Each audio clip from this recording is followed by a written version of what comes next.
The room was completely still. Every camera was pointed toward the front as Congresswoman Jasmine Crockett stepped up to the microphone. Her bright green suit almost glowed against the dark wood walls of the hearing room. The air was heavy, and everyone could feel that something big was about to happen. This wasn't just another hearing. This was going to be a moment that people would remember for years.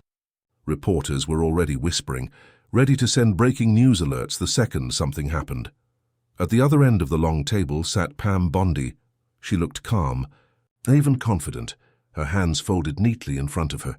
She had faced tough questions before and always managed to walk away untouched. Today she thought it would be no different, but she didn't know what Crockett had brought with her. In Jasmine Crockett's hand was a sealed brown envelope. It looked ordinary, but inside it was something that would shake Washington to its core. Crockett's voice was clear and sharp when she spoke. "Miss Bondi, you've said many times that you believe in transparency," she said. "But you've been hiding something. A $500 million secret from the American people." "And today that ends," the crowd gasped. Some members of Congress turned to each other in disbelief. Pam Bondi's eyes blinked quickly, but she kept her smile. She had practiced this kind of control for years. Cameras flashed, trying to capture every tiny change in her expression. For a split second, her calm mask slipped, and there was fear in her eyes, the kind of fear that told everyone she knew exactly what Crockett was talking about. Pam Bondi had spent years building her image as a woman of power and grace. She had been Florida's first female attorney general, always seen as tough, stylish, and unshakable. Her blonde hair was always perfect, her voice strong, her confidence unbroken. She had worked with some of the most powerful politicians in the country, and her name carried weight in every political circle. To the public, she was the picture of integrity. But behind that polished smile was a world that very few had seen. Crockett, on the other hand, was new to national politics. She wasn't polished like Bondi. She didn't care about perfect hair or rehearsed lines. She spoke plainly, directly, and always from the heart. She had earned her seat through hard work, representing ordinary people, not corporations. When she talked, people listened because she sounded real. And now she was sitting across from a woman who represented everything she wanted to change. Before the hearing started, reporters had asked Bondi if she was nervous. "Of course not," she said with a practiced smile. "This is nothing but a political stunt." She even laughed and waved to the cameras, but behind closed doors her staff had been scrambling. Whispers had spread for weeks that the committee had uncovered something major, a paper trail that could connect Bondi to a mysterious company that had received a $500 million government contract. That company was called Gulfstream Solutions. It was supposed to be a trusted government contractor that specialized in infrastructure and disaster response. But something about it didn't add up. Over the past few months, whistleblowers had quietly come forward saying that money had gone missing. A lot of money. The committee had been digging into it for half a year, but no one could find direct evidence linking Bondi to the deal. Until today, when Congressman Hayes called the room to order, you could hear the tension in the air. Crockett had 10 minutes for questioning, but everyone in the room knew those 10 minutes might change everything. She opened the manila envelope slowly. The soft tearing of paper seemed loud in the silent room. Bondi shifted slightly in her seat, reaching for her water glass. Her hand trembled just a little. "Miss Bondi," Crockett began, "you've said under oath that you had no connection to Gulfstream Solutions. Is that correct?" Bondi nodded. "That's right. I've never had any professional or personal relationship with them." "Good," Crockett said, her tone calm. "Then maybe you can help us understand this." She placed a paper on the overhead projector. It was an email. "This is from the CEO of Gulfstream Solutions, Mr. Richard Thornton, written 3 weeks before the contract was announced. He mentions a special arrangement with our Florida friend that will ensure the contract goes smoothly." "Miss Bondi, are you that Florida friend?" The room went silent again. Bondi took a breath, leaned toward her microphone and replied, "Congresswoman, I can't speak for what someone wrote in an email I didn't see. Florida has many public officials." Crockett smiled slightly. "Of course. Let's move on." She clicked to the next page, a calendar entry showing a lunch meeting between Pam Bondi and Richard Thornton 6 months before the contract was approved. Bondi blinked. "That was a general business lunch. We discussed Florida's economic climate, Nothing specific about Gulfstream. A few committee members shifted uncomfortably. Crockett nodded again.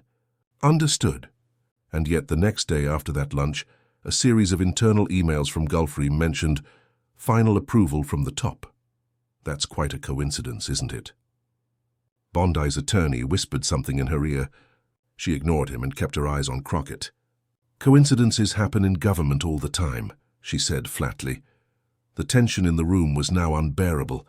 Crockett's voice stayed steady and calm, but each word landed like a hammer. Let's enter into the record Exhibit 43, she said. And also this, a record of multiple calls between your office and Gulfstream executives in the weeks leading up to the contract. Bondi shifted in her chair. She didn't answer right away. Finally, she said, My staff handles hundreds of calls. I don't personally remember these. Crockett took a deep breath.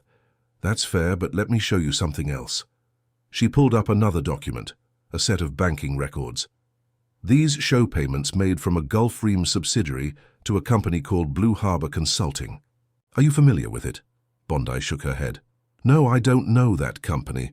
Crockett looked down at her papers, then back up.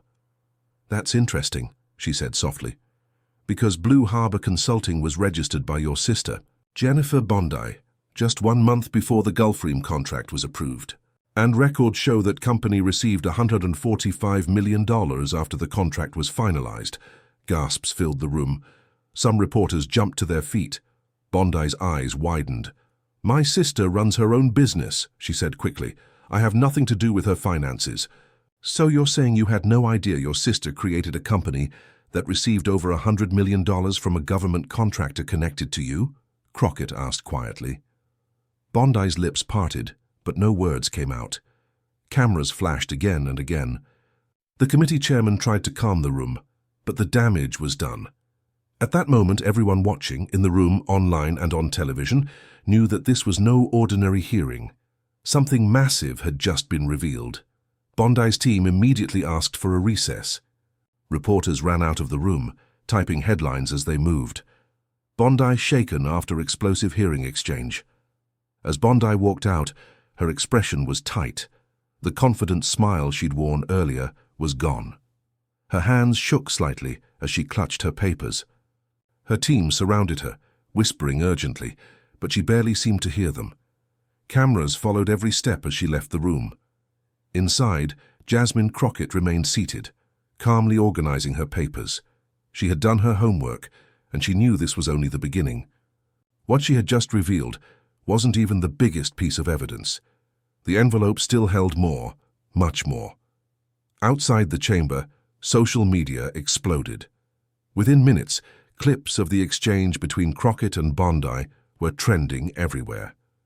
Viewers couldn't stop sharing the moment Bondi's composure cracked. News channels replayed it on loop. People who had never paid attention to congressional hearings were suddenly glued to their screens. For the first time in her career, Pam Bondi didn't have control of the story. The woman who always had the perfect answer was silent. Her name, once associated with strength and confidence, was now being whispered with words like corruption and cover-up. But Crockett wasn't celebrating.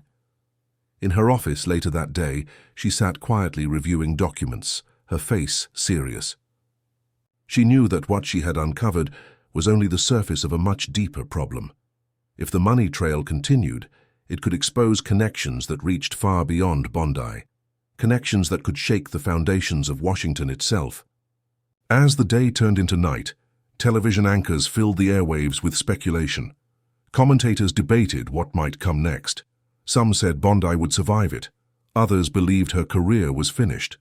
One thing was clear. America was watching. And Jasmine Crockett had become the name on everyone's lips. And in the quiet of her office, as the city lights glowed outside, Congresswoman Crockett whispered to herself, "Tomorrow, we show them the rest." The storm had only begun. The morning after the hearing, Washington felt different. The air seemed heavier, like the city itself knew that something had changed. Newspapers carried the same headline in bold black letters, "Bondi under fire."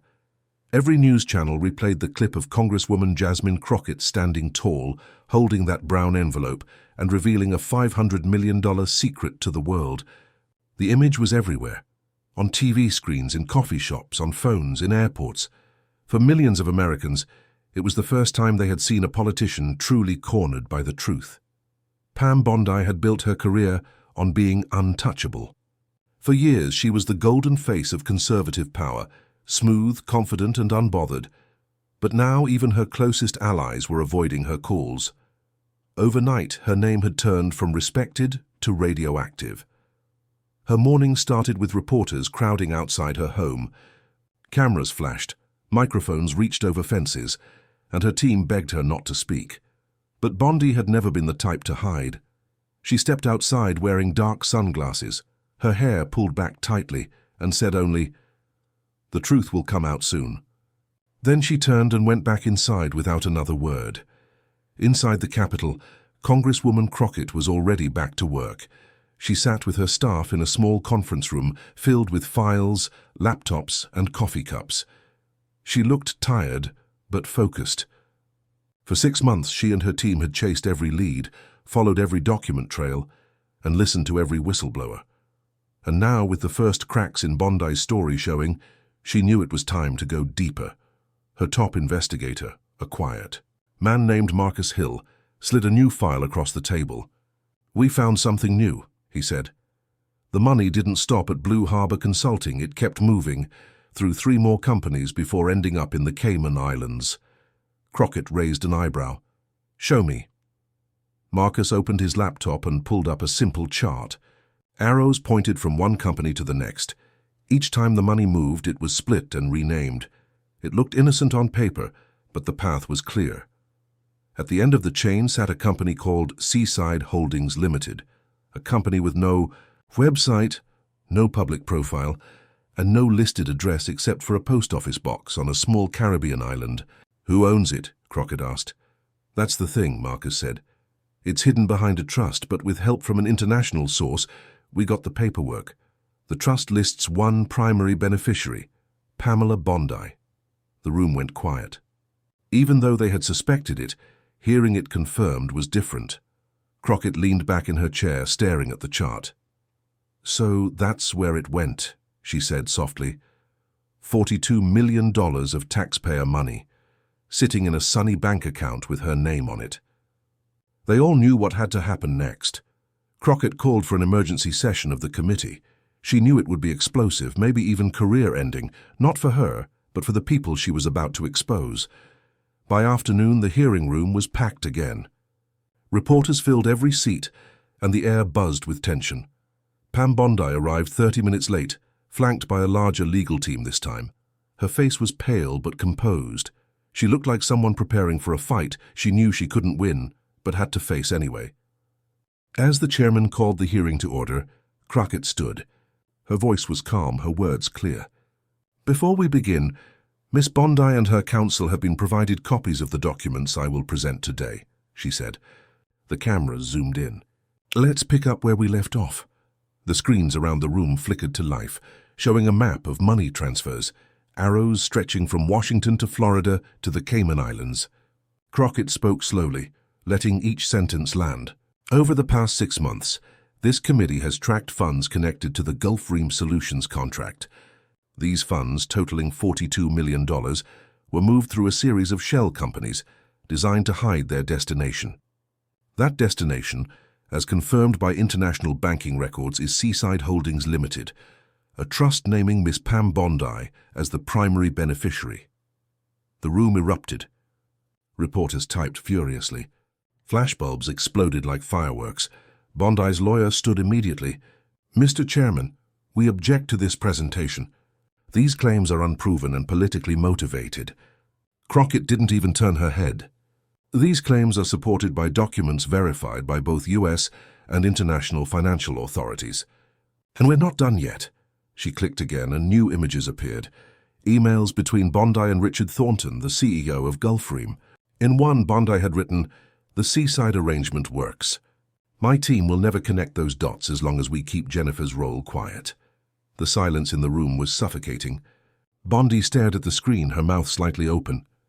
For a long moment she didn't move. Then her hand reached for her water glass and spilled it across her papers. Her attorney whispered something urgently in her ear, but she didn't respond. Crockett's voice grew firmer. "Miss Bondi, would you like to amend your previous testimony?" Bondi looked down, her face drained of color. I need a moment," she whispered. The chairman leaned forward. "We can take a short recess if necessary." But Crockett continued, her voice steady. "While Miss Bondi collects herself, I want to remind everyone what's at stake. This isn't about partisanship. This is about corruption, plain and simple. It's about a public servant who used her position not to protect taxpayers but to profit from them." Bondi's shoulders began to shake. Her lips trembled. "You don't understand," she said quietly. "I never meant for it to go this far." That sentence hit the room like a thunderclap. The chairman called for order, but the energy was uncontrollable. The once proud Attorney General, who had spent years commanding respect, was now breaking down in front of the nation. Crockett waited patiently, her eyes calm but determined. Then she said the words that would end any hope Bondi had left. "Miss Bondi, we also have evidence of a luxury property purchased by Seaside Holdings, a $12 million villa in the Turks and Caicos. Records show you have stayed there multiple times in the past year." Crockett turned to the audience, her voice now filled with quiet force. "This isn't about politics. This is about honesty, about the American people being lied to by someone they trusted."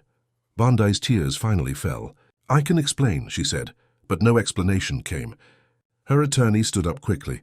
"Mr. Chairman, we request an immediate recess."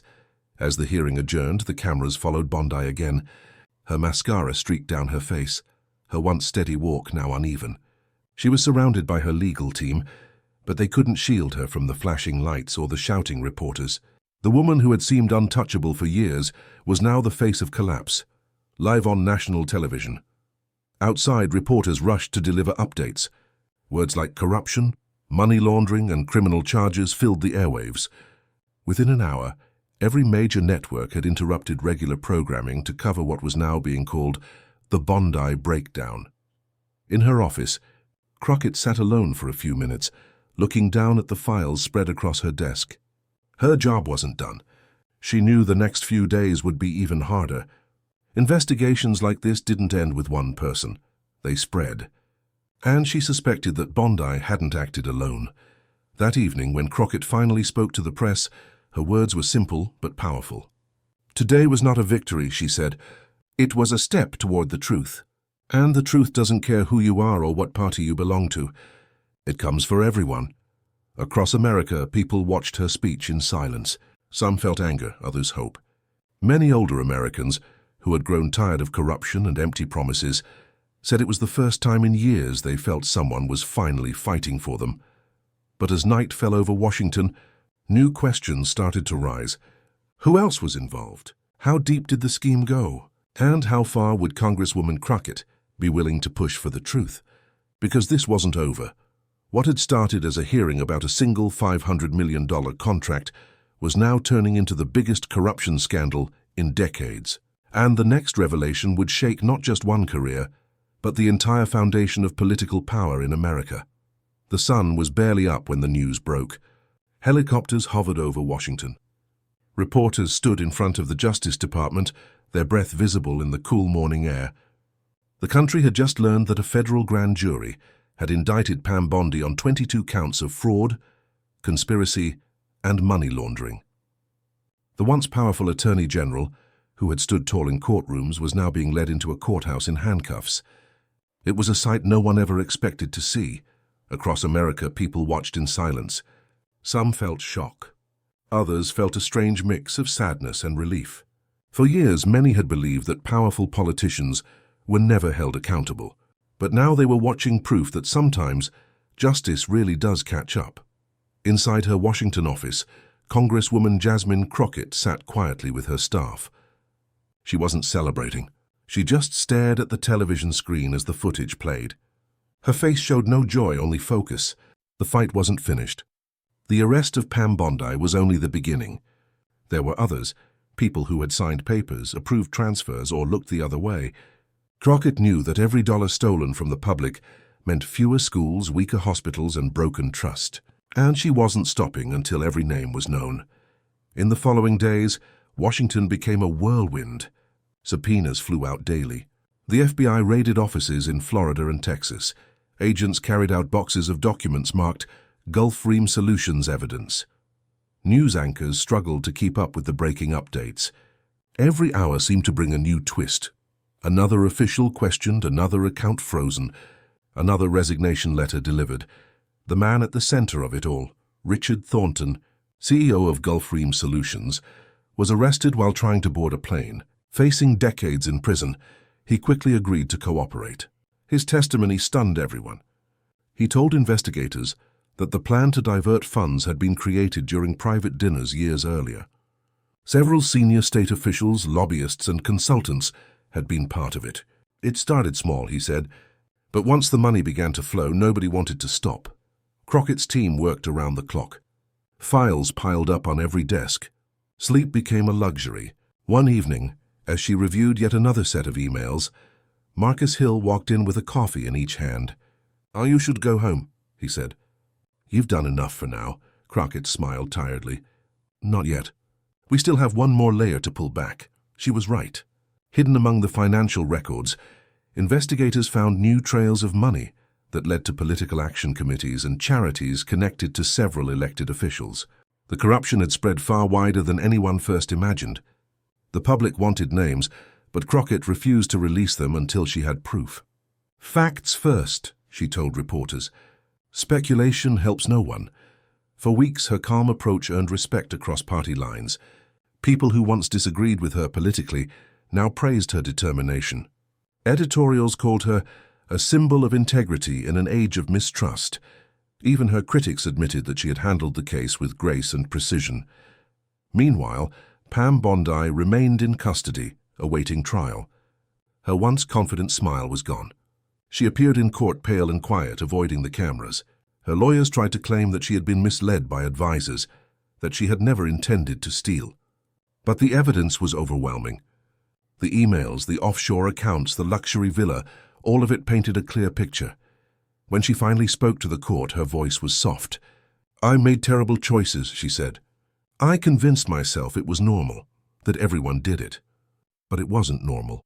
It was wrong." Tears filled her eyes. For the first time, the public saw not the proud politician, but a broken woman facing the weight of her own actions. Outside, crowds gathered. Some shouted in anger. Others simply stood, holding signs that read "No one above the law." Across the country, people talked about the hearing, the investigation, and the courage it took to expose it. The story had become more than politics. It was a lesson in what accountability should look like. Months passed. The trial ended with a guilty plea on multiple charges. Bondi received a long prison sentence, though part of it was reduced because she cooperated with ongoing investigations. Several other officials also faced charges. Gulf Stream Solutions was banned from government contracts, and a national task force was created to review similar deals. But out of the scandal came something unexpected: change. A bipartisan group in Congress introduced a new ethics bill called the Public Trust Restoration Act. It demanded full transparency for every federal contract and stronger penalties for misuse of funds. Lawmakers who rarely agreed on anything stood side by side to support it.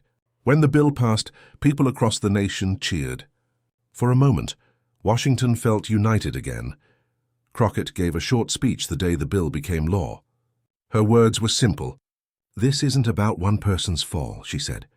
"It's about our rise. It's about proving that truth still matters and that courage is still stronger than corruption." The audience stood and applauded for several minutes.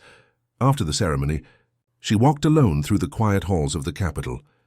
The noise of cameras and reporters had faded. For the first time in months, she allowed herself to breathe. She thought of the whistleblower who had started it all, a mid-level accountant who simply refused to look away when he saw something wrong.